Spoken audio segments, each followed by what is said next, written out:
श्रीपाद श्री वल्लभ चरित्रामृत अध्याय 5. शंकर भट्टाचे तिरुपतीला पोहोचणे.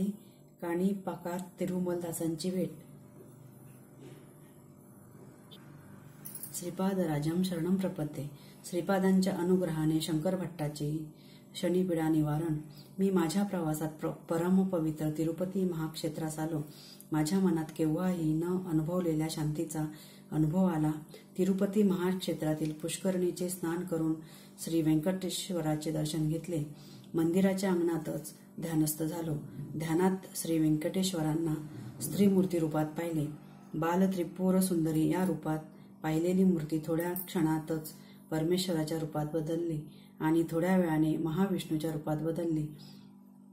ध्यानात असतानाच काही वेळाने ती मूर्ती 14 वर्षाचे वय असलेल्या अतिसुंदर काया धारण केलेल्या बालयतीच्या रूपात प्रकट झाली. त्या बालयतीची दृष्टी अमृतमय असल्याचे जाणवले.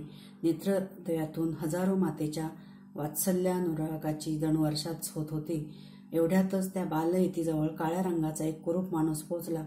तो त्या बालयतीस म्हणाला, श्रीपाद श्री वल्लभ प्रभू, आपण साऱ्या जगाचे नियंत्रण करणारे आहात. तुमचा भक्त असलेला शंकर भट्टाला आजपासून 7:30चा प्रारंभ होत आहे. या विश्वात अनेक प्रकारचे कष्ट आहेत, ते मी त्याच्या अनुभवास आणीन.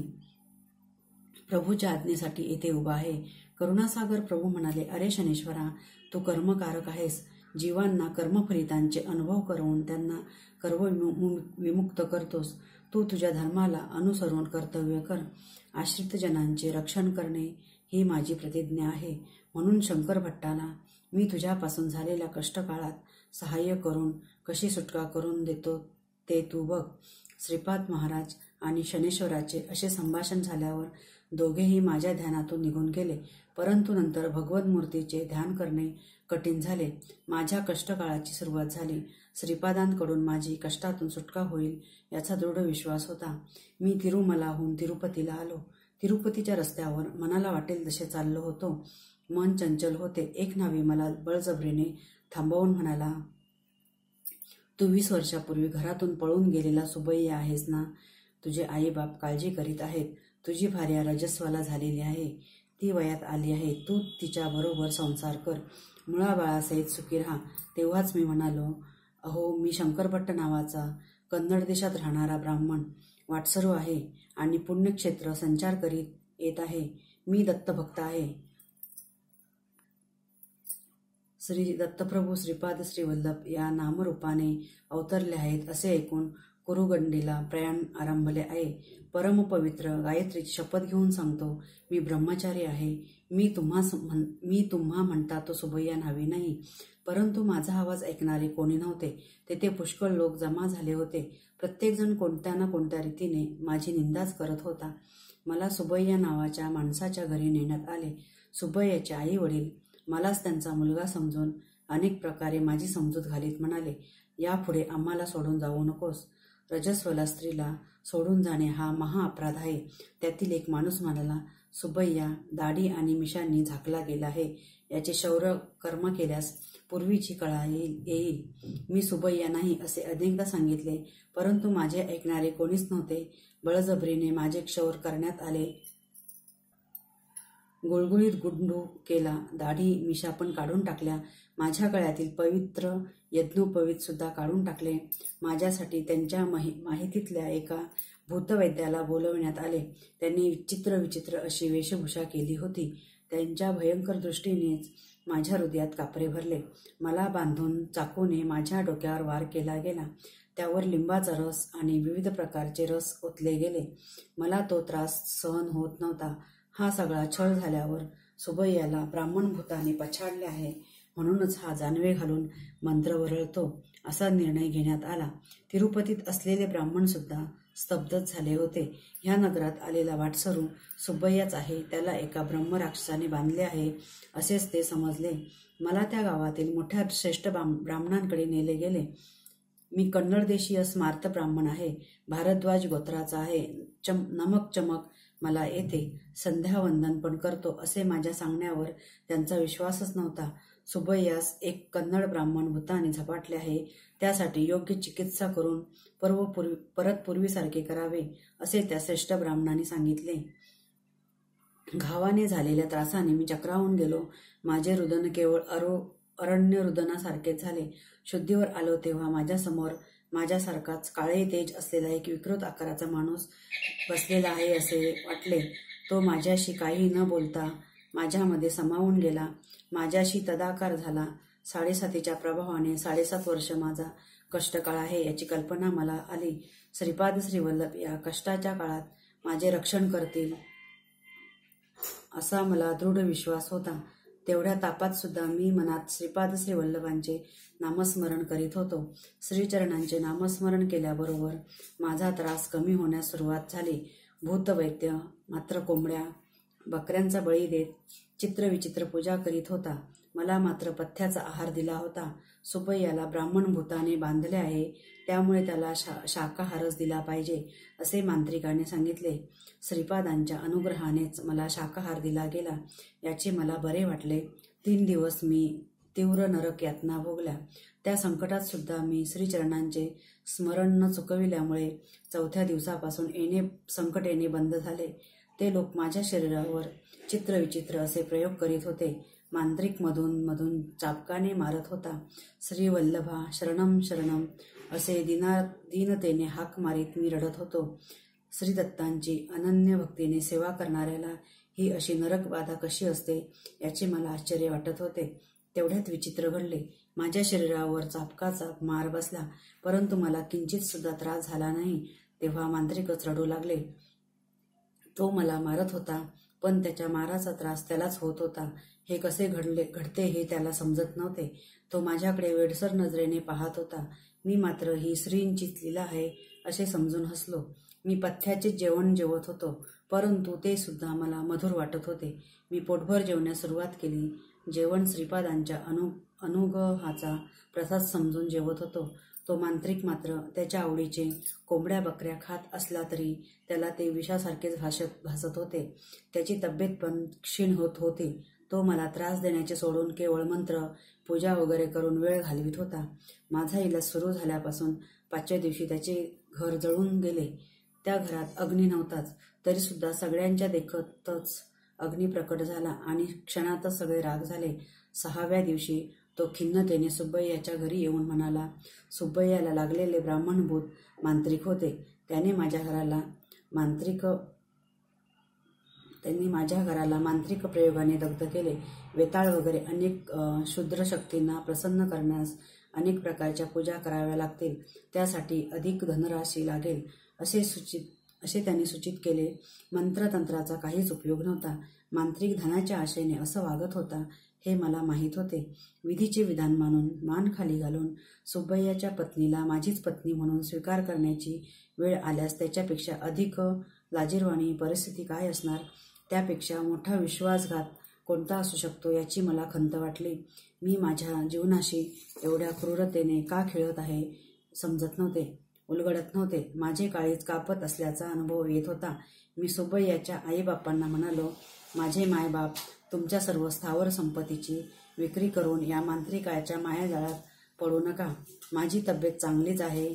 मी तुम्हाला आईबापासारखेच मानतो. तेवढ्यावरच मला मांत्रिकाकडून मुक्ती मिळाली. सुब्बय्याचे आई वडील अत्यानंदी झाले. त्यांच्या डोळ्यातील आनंद पाहून माझे डोळे ओले झाले. परस्त्री मातेसमान असते म्हणून येणाऱ्या संकटातून माझी रक्षा करावी, धर्मभ्रष्ट होऊ देऊ नये अशी अत्यंत दीनपणे मनातल्या मनातच श्रीपादांची प्रार्थना करीत होतो. माझा इलाज सुरू झाल्यावर 8व्या दिवशी माझी सेवा करणाऱ्या सुब्बय्याला पत्नीला बघून म्हणालो, माझ्या बाबतीत तू काय समजतेस? मी खरा सुब्बय्याच आहे यावर तुझा विश्वास आहे का? त्यावर ती म्हणाली, मी 2 वर्षाची असताना माझे लग्न झाले. आता माझे वय 22 वर्ष आहे. आपण माझे पती आहात की नाही ते त्या परमेश्वरालाच माहीत, दुसऱ्या कोणालाही माहीत नाही. नूतन यौवनात पदार्पण केलेल्या पत्नीस पाहून पुरुष स्थिर राहू शकत नाही. आपण इतका त्रास सहन करीत असताना सुद्धा मला पत्नी या नात्याने स्वीकारले नाही, स्पर्श केला नाही. हे सगळे उत्तम संस्कार असणाऱ्यालाच शक्य आहे. तुमच्याविषयी मला कसलीच भावना नाही. मी कुळाचाराला अनुसरून धर्माचे जीवन कंठायचे ठरवले आहे. आपण माझे पती असल्यास या चरणदासीला सोडून जाऊ नये. माझा नवरा पळून जाऊन 20 वर्षे झाली. माझा विवाह बालपणातच झाला, तो मला न कळतच. या कारणास्तव तुम्ही मला आपली पत्नी म्हणून स्वीकार करू शकता. मी तुमच्या मार्गदर्शनाखालीच राहीन. तुम्ही नेहमी स्मरण करता ते श्रीपाद श्रीवल्लभांचे स्मरण करीन. त्या सद्गुरूंच्या चरणी ह्या जटिल समस्येचे धर्मसंमतीपूर्वक निवारण करावे अशी मी प्रार्थना करीन. तिचे वक्तव्य मला युक्ती सांगत असल्यासारखे वाटले. मी म्हणालो, श्रीपाद श्रीवल्लभ साक्षात दत्तप्रभूच आहेत. या कलियुगात त्यांनी अवतार घेतला आहे. प्रस्तुत ते पुरातच आहेत. आपल्या भक्तिभावास अनुसरून त्यांचे वर्तन असते. श्रीपाद श्रीवल्लभांना सद्गुरू या रूपाने स्मरण केल्यास सद्गुरूसारखेच अनुभव येतात. परमात्मा या रूपाने स्मरण केल्यास तेच परमात्मा आहेत असे सिद्ध करतात. तू सुद्धा श्रीपाद श्रीवल्लभांचे नामस्मरण कर. अचूक कर्तव्याचा बोध होईल. सगळ्यांचा आनंदमय परिणाम लाभतील. त्या दिवशी वाड्यात भविष्य सांगणारा एक माला जंगम आला. जंगमाच्या वेशात असलेल्या त्या माणसाकडे ताडपत्री ग्रंथ होते. आमच्या वाड्यातील सर्वजणांना थोड्याच कालावधीत तो फार आदरणीय झाला. त्याला भेटलेल्या सर्व भाविकांना तो भूत भविष्याची माहिती अत्यंत अद्भुत प्रकारे सांगत असे. त्याच्याजवळचे ताडपत्र हे नाडी ग्रंथ असून त्याला रमलशास्त्र असे नाव होते. त्यातील विषय अचूक असून त्यात सांगितलेल्या घटना बरोबर घडतात असे तो सांगत असे. सुबैयाच्या जनकांच्या समजुतीसाठी तो आमच्या घरी सुद्धा आला. माझ्या हातात थोड्या कवड्या देऊन त्या खाली टाकण्यास सांगितल्या. त्यानंतर गणित घालून त्याच्या ताडपत्राच्या ग्रंथातून एक पत्र काढून त्यांनी वाचण्यास सुरुवात केली. प्रश्न केलेला माणूस शंकर भट्ट नावाचा कन्नड ब्राह्मण आहे. दत्तावतारी श्रीपाद श्रीवल्लभांच्या चरित्राचे लिखाण हाच करेल. पूर्वजन्मी हा आणि याचा एक मित्र कंदुकूर ह्या शहराच्या थोड्याच दूर असलेल्या मोगलीचर्ला ह्या ग्रामात जन्मले. जुगार खेळण्यात त्याची विशेष आसक्ती होती. त्या ग्रामात एक प्रसिद्ध स्वयंभू दत्ताचे देऊळ होते. हा श्री दत्त देवालयाच्या अर्चकाच्या भावाच्या रूपात जन्मास आला. मोठ्या भावाच्या अनुपस्थितीत पूजा वगैरे हाच करीत असे. दत्त देवालयाच्या प्रांगणात हा आणि याचा मित्र दोघेही जुगार खेळण्यात मग्न असत. हा किती अनाचार आहे याची त्यांना खंत नव्हती. त्याच्या मित्राबरोबर एके दिवशी खेळताना त्याने विचित्र अशी अट ठेवली.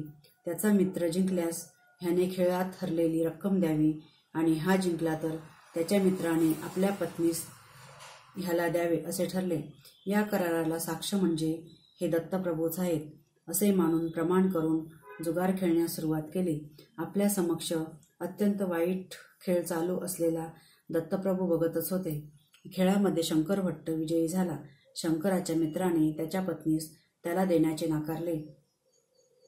भांडण मोठ्या माणसांपर्यंत गेले. कुळातील सुज्ञ लोक एकत्रित जमले. पवित्र अशा दत्तप्रभूंसमोर एवढे मोठे दुष्कृत्य घडले ही अत्यंत खेदपूर्ण घटना होती. परस्त्रीचा मोह करून तिला वक्र मार्गाने प्राप्त करून घेण्याची इच्छा दर्शविल्याबद्दल शंकर याच्या डोक्यावर गरमागरम तेल घालावे. तसेच खेळामध्ये आपल्या पत्नीस पणाला लावलेल्या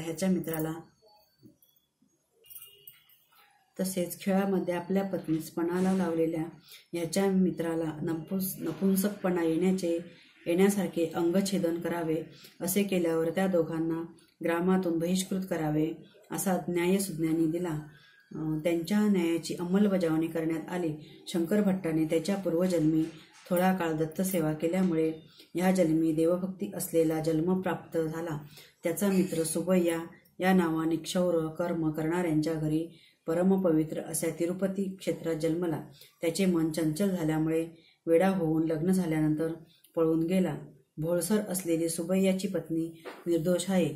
तिच्या पातिव्रत्याच्या प्रभावाने सुबैयाच्या मनाची चंचलता कमी होऊन ते रमलशास्त्र ऐकल्यास दुसऱ्या दिवशी सुबैया परत येईल. त्या दिवशी शंकर भट्टाची सुटका होईल. शंकर भट्टाला असलेली 7.5 श्रीपाद श्रीवल्लभांच्या अनुग्रहाने 7.5 दिवसातच निघून गेली. भगवंताला साक्ष ठेवून अनुचित संकल्प केल्यास अथवा अधर्म केल्यास दत्तप्रभूंच्याकडून कठीणातील कठीण शिक्षेस पात्र होतात.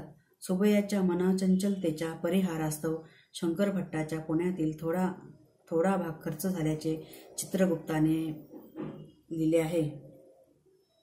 कर्माचा प्रभाव अत्यंत सूक्ष्म रीतीने काम करीत असतो.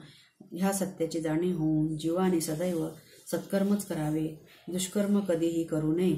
श्रीपाद श्री वल्लभांच्या जन्मपत्रिकेप्रमाणे त्यांच्या अवतार समाप्तीनंतर थोड्या शतकांनी त्रिपुर देशातील अक्षय कुमार या नावाच्या जैन मतस्थाकडून श्री पिटिकापुरात श्री प्रभूंची माहिती पोचेल. त्या अगोदर विलासांची माहिती देणारे श्रीपाद श्री वल्लभ चरित्रामृत या नावाचा ग्रंथ प्रकाशित होईल. श्री वल्लभांच्या करुणेचे वर्णन कसे करावे. दुसऱ्या दिवशी सुब्बय्या स्वगृहास परतला. त्याच्या मनाचे चंचलत्व पूर्णपणे मिटून तो स्वस्थचित्त झाला होता. सुब्बय्याच्या पत्नीस मी माझी बहीण मानले. सुब्बय्याच्या मातापित्याची परवानगी घेऊन मी चित्तूर जिल्ह्यातील काणिपाक ग्रामास पोहोचलो. काणिपाक हे ग्राम चित्तूरहून थोड्याच अंतरावर आहे. त्या ग्रामात वरदराज स्वामींचे देऊळ, मणिकंठेश्वर स्वामींचे देऊळ, वरसिद्धी विनायकाचे देऊळ. मी देवदर्शन घेऊन बाहेर आलो. तिथे एक उंच कुत्रे उभे होते. मला भीती वाटून मी वरसिद्धी विनायकाच्या देवळात परत गेलो. थोडा वेळ देवाचे ध्यान करून बाहेर आलो. त्या कुत्र्याबरोबर अजून एक कुत्रा तेवढ्याच उंचीचा होता. आज ह्या कालभैरवाकडून चावणे हे निश्चित आहे अशी मला भीती वाटली. परत वरसिद्धी विनायकाच्या मंदिरात गेलो. मंदिरातील पुजाऱ्याला माझे वर्तन विचित्र वाटले. बाबा, तू घटकेला बाहेर जाऊन परत मध्ये येतो आहेस, याचे कारण काय, असे त्याने विचारले. मी माझ्या भीतीचे कारण सांगितले. ते निष्कारण कोणाला काही इजा करीत नाही. ते एका धोब्याचे पाळीव कुत्रे आहेत. तो धोबी दत्तभक्त आहे. श्रीपाद श्री वल्लभ या नामाने श्री दत्तांनी या भूमीवर अवतार घेतला आहे असे तो सांगत असतो. धोब्यांना देवालयात प्रवेश निषिद्ध नाही, तरी सुद्धा तो या देवळामध्ये येत नाही. त्याच्या कुत्र्यास पाठवतो. मी स्वामींच्या प्रसादाचे गाठोडे बांधून देतो. ते घेऊन ते त्याला देतात. तू 2च कुत्रे पाहिले असे सांगितलेस. एकूण 4 कुत्रे आल्यावरच मी प्रसाद देतो. अजून 2 कुत्रे आले का ते पाहूया, असे तो पुजारी म्हणाला. आम्ही बाहेर येईपर्यंत 4 कुत्रे होते. पुजाऱ्याने प्रसादाचे गाठोडे करून दिले. ते 4ही कुत्रे माझ्या 4ही बाजूंनी आले आणि त्यांनी मला घेरले. पुजारी म्हणाला, कुत्र्यांच्या मर्जीप्रमाणे तू त्या धोब्यांकडे जा. तुला शुभकारकच होईल. माझ्या जीवनातील प्रत्येक घटना श्रीपाद श्री वल्लभांच्या निर्देशानेच घडत असते असा माझा विश्वास होता. सुब्बय्याच्या घरात घडलेल्या घटनेने वरुळकुल मतभेद नसावा असे मला वाटले. एक चांडाळ ब्राह्मण कुळात जन्म घेऊ शकतो. या जन्मातील ब्राह्मण दुसऱ्या जन्मात चांडाळ रूपाने जन्म घेऊ शकतो. मानव आपण केलेल्या पापपुण्याचे गाठोडे घेऊन जन्मजन्मांतराच्या कर्मप्रवाहात जात असतो. शंकरभट्ट आणि तिरुमलदासांचा संवाद. मी धोब्याच्या राहत्या गल्लीत आलो. तिरुमलदास असे नाव असलेला तो रजक 70 वर्षाचा म्हातारा होता. तो त्याच्या झोपडीतून बाहेर आला. मी घरात गेल्यावर त्यांनी मला एका पलंगावर बसवले. ब्राह्मण जन्माचा माझा अहंकार पूर्णपणे गेला होता. श्रीपाद श्री वल्लभांचे भक्त कोणीही असले तरी मला आत्मीयांसारखेच दिसत होते. वरसिद्धी विनायकाच्या देवळातील प्रसाद तिरुमलदासाने मला खाण्यास दिला. मी प्रसाद ग्रहण केला. नंतर तिरुमलदासाने सांगण्यास सुरुवात केली. ऐनविल्लीचे गणपतीच श्रीपाद श्री वल्लभ म्हणून अवतरले. ते म्हणाले, बाबा, आजचा दिवस माझा अत्यंत भाग्याचा आहे. आपल्या दर्शनाचा लाभ घडला. तुम्ही माझ्याकडे कधी याल? माल्याद्रीपुराचे आणि श्री पिटिकापूर येथील विशेष वार्ता कधी सांगाल, याची उत्सुकतेने वाट पाहतो आहे. बाबा शंकरभट्टा, वरसिद्धी विनायकाचा प्रसाद घेतलास. तो आजच्या दिवशीच श्रीपाद श्री वल्लभांच्या चरित्रामृताचा श्री गणेशा कर. तुला श्री वल्लभांचा आशीर्वाद पुरवपुरात लाभेल. तिरुमलदासाने ह्याचा पूर्ववृत्तांत सांगायला सुरुवात केली. मी पूर्वजन्मी एक प्रतिष्ठित वेदपंडित होतो, परंतु परमलोभी होतो. माझ्या मृत्यूसमयी नुकते जन्मलेले गायीचे वासरू जुन्या चिंधीस चघळताना पाहून त्यास जपून ठेवण्यास मुलांना सूचना दिली. मरतेवेळी मलिन वस्त्रावर नजर ठेवून मी प्राणत्याग केला. त्यामुळे रजकाच्या जन्मास आलो. मरतेवेळी ज्या संकल्पाने प्राणत्याग होतो त्याला अनुसरून त्याला दुसरा जन्म मिळतो. माझ्या पूर्वपुण्यानेच गर्तपुरी म्हणजे गुंटूर मंडळातील पल्लनाडू प्रांतातील माल्याद्रीपुरात मी जन्मलो. तेच मल्ल्याद्रीपूर कालांतराने मल्लादी या नावाने ओळखले जाऊ लागले. त्या ग्रामात मल्लादी नावाची 2 घराणी होती. मल्लादी बापन्ना अवधानी या नावांचे महापंडित हरिदास गोत्राचे होते. मल्लादी श्रीधर अवधानी या नावाचे महापंडित कौशिक गोत्रिक होते. श्रीधर अवधानी यांची बहीण राजमांबा हिचा विवाह बापन्ना अवधानी यांच्याबरोबर झाला. गोदावरी मंडलांतर्गत असलेल्या ऐनविल्ली या ग्रामात झालेल्या गणपती महायागास दोघेही गेले होते. शास्त्राप्रमाणे शेवटच्या आहुतीचा गणपती आपल्या सोंडेत स्वीकार करील आणि आपले स्वर्णकांतीयुक्त स्वरूपाचे दर्शन देईल असे पंडिताचे मत होते. यज्ञाच्या शेवटी स्वर्णमय कांतीने गणपतीचे दर्शन दिले. शेवटची आहुती आपल्या सोंडेत घेतली आणि मी स्वतः संपूर्ण कलेने गणेश चतुर्थीच्या श्रीपाद श्रीवल्लभ रूपाने अवतार घेईन असे वचन दिले. यज्ञास आलेले सगळेच लोक आश्चर्यचकित झाले. त्या सभेत तिघे नास्तिक होते. ते म्हणाले, दिसते ते सगळेच इंद्रजाल आहे की महेंद्रजाल आहे, पण गणपती मात्र नाही. तसे असलेच तर परत एकदा त्याचे दर्शन घडवून आणावे. काणीपूर विनायकाचा महिमा. होमकुंडातील विभूतीने मानवाचा आकार घेतला. त्यानंतर ती महागणपती स्वरूपात रूपांतरित झाले. ते रूप बोलू लागले, मूर्खानो, त्रिपुरासुराच्या वधाच्या वेळी शिवाने बालचक्रवर्तीचा निग्रह करण्यापूर्वी तसेच शिवाचे आत्मलिंग घेऊन जाणाऱ्या रावणास विरोध करतेवेळी भगवान विष्णूने महिषासुराचा वध करण्याच्या समयी पार्वतीने भूभार घेण्यापूर्वी आदिशेषाने सर्व सिद्ध होण्यापूर्वी सिद्धमुनींनी प्रपंचावर विजय साधण्याच्या निमित्ताने मन्मथाने याचप्रमाणे सकल देवतांनी माझी आराधना करूनच अभिष्ट प्राप्त केले. सगळ्या शक्तीचे मीच भांडार आहे. मीच सर्व शक्तिमान आहे. राक्षस शक्तीसुद्धा माझ्यामध्येच आहे. सर्व विघ्नकर्ता मीच. सर्व विघ्नहर्ता सुद्धा मीच आहे. दत्तात्रय म्हणजे कोण समजलात? हरिहर पुत्र असलेला धर्मशास्त्रा तोच. विष्णू रूपात ब्रह्मरुद्र रूप विलीन झाले तेच दत्तरूप होय. धर्मशास्त्रारूपात गणपती षण्मुख रूप विलीन झालेले हे रूप सुद्धा दत्तरूपच आहे. दत्तात्रेय हे सर्व काळ त्रिमूर्ती स्वरूपच असतात. श्रीपाद श्रीवल्लभ रूपात महागणपती असल्याने गणेश चतुर्थीच्या दिवशीच त्यांचा अवतार होईल. त्यांच्यामध्ये सुब्रह्मण्याचे तत्व असल्याने ते केवळ ज्ञान अवतार म्हणून ओळखले जातील. धर्मशास्त्रा तत्वामुळे ते रूप समस्त धर्म कर्माचे आदी आणि मूळ असे समजले जातील. हा अवतार माता पित्याच्या संयोगाचे फळ नसेल. ज्योतिस्वरूपच मानवाकृतीचे रूप घेईल. श्री गणपती पुढे म्हणाले, मी तुम्हाला शाप देत आहे. सत्य स्वरूप पाहून सुद्धा ते असत्य आहे असे म्हणालात. त्यामुळे तुमच्यापैकी एक आंधळा जन्मेल. सत्य स्वरूपाची प्रशंसा न करता टिंगल केल्यामुळे तुमच्यापैकी एक मुका जन्मेल. एवढा जनसमुदाय निजभक्त त्या सत्याच्या बाबतीत सांगत असता दुर्लक्ष करून न ऐकल्यामुळे तुमच्यापैकी एक बहिरा जन्मेल. तुम्ही तिघे बंधुरूपाने जन्माल. माझ्या स्वयंभू मूर्तीचे दर्शन घेतल्यावरच तुम्ही दोषरहित व्हाल. बाबा, ते तिघेही या कणीपुरात भावंडांच्या रूपात जन्मले. त्रिमूर्तींना दर्शन दिल्यास घोर अनर्थ होतो. ही 3 भावंडे 1 एकर जमिनीत याच ग्रामात उत्पन्न काढत असत. त्या शेतात पायथ्याला एक विहीर होती. मोटेच्या सहाय्याने पिकांना पाणी देण्याची सोय केली होती. 1 वर्षी दुष्काळ पडला. जमिनीतील पाणी वाळून गेले. एके दिवशी विहिरीत असलेले पाणी सारे खर्च झाले. फावडा घेऊन तिघेही वाळू काढण्याच्या प्रयत्नात होते. त्या पाण्याखालील भागात असलेल्या दगडावर फावडा लागून रक्ताचा फवारा वर आला. रक्त हाताला लागल्याने मुक्याला वाचा फुटली. पाणी सुद्धा विहिरीत यथाविधी भरू लागले. पाण्याच्या स्पर्शाने बहिऱ्याचा दोष गेला. 3ऱ्या आंधळ्याने त्या पाण्यातील दगडाला स्पर्श केल्यामुळे त्याचे अंधत्व नाहीसे झाले.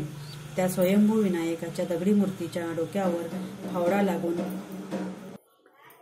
फावडा लागून रक्तस्रावास आरंभ झाला. ती स्वयंभू मूर्ती बाहेर काढण्यात आली. त्या वरसिद्धी विनायकाची प्रतिष्ठापना करण्यास सत्य ऋषीश्वर असे नामांतर झालेले बापन्ना अवधानी आणि त्यांचा मेव्हणा श्रीधर अवधानी या ग्रामास आले होते. वरसिद्धी विनायक त्यांना म्हणाले, महाभूमी म्हणून या लोकात आलो. पृथ्वी तत्वावर अवतार घेतला. हे तत्व कालांतराने अनेक रूपात रूपांतर होईल. जलतत्वात, अग्नितत्वात, वायुतत्वात, आकाश तत्वात माझे अवतरण झालेलेच आहे. ऐनविल्लीमध्ये तुम्ही केलेल्या महायज्ञातील भस्माचेच हे रूप धारण केले. नंतर कर्तव्याचे आदेश देतो. श्रीशैल्यामध्ये कळा कमी आहे. सूर्यमंडलातील तेजाचा तेथे शक्तिपात केला पाहिजे. तुम्ही श्रीशैल्यामध्ये शक्तिपात केलेल्या दिवशीच गोकर्णामध्ये, काशीमध्ये, बद्रीमध्ये, केदारमध्ये एकाच वेळी माझ्या विशेष अनुग्रहाने शक्तिपात होईल. श्रीपाद श्रीवल्लभांच्या अवतरणाचा समय निकट येत आहे.